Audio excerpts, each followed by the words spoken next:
Sur le plan philosophique, je dirais deux noms qui m'ont frappé très fort au XXe siècle, c'est Bertrand Russell et Noam Chomsky. Bertrand Russell pour son rationalisme et sa philosophie à la fois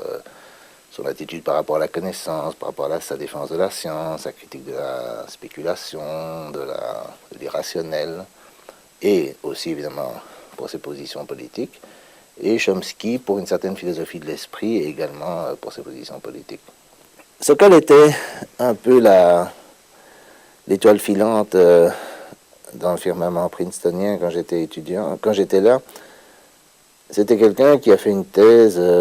extrêmement brillante. Il avait dévoré la bibliothèque.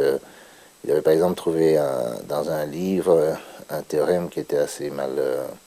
qu'il avait trouvé assez mal formulé. Il l'avait mieux formulé, mais il était tellement consciencieux qu'il avait été vérifié une référence en allemand, une langue qu'il ne connaissait pas, datant d'un mathématicien finlandais, Nevanlinna, qui est assez connu, mais au début du XXe siècle, il avait été regardé, il s'était rendu compte que ce qu'il avait démontré était déjà dans cet article-là, et loin de le cacher, il l'a dit à tout le monde.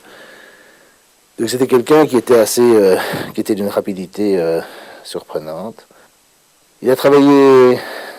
pendant ses vacances, il travaillait au Nicaragua à l'époque sandiniste par exemple, et on se connaissait comme ça pour d'autres sortes de raisons politiques, on va dire.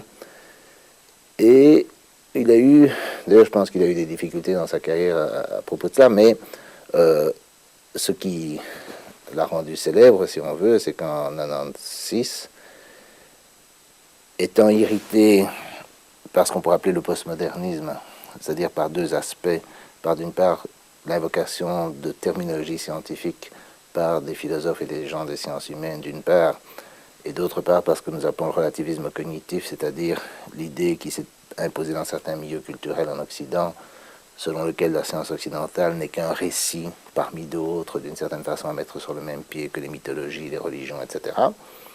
Étant irrité par ces deux aspects, il a écrit une parodie de ce genre de littérature qu'il a soumise à une revue qui s'appelle Social Text, qu'il a publiée. Le contenu était franchement ridicule, mais justement, dans l'ambiance un peu de confusion intellectuelle qui régnait dans ces milieux, ils ne se sont aperçus de rien. Et alors on a collaboré pour écrire un livre à partir de ce qu'il avait fait, de son travail, qui est un postulat intellectuel qui a été traduit en plusieurs langues et qui a mené alors à toute une série de débats et de discussions sur la science, le relativisme cognitif, etc.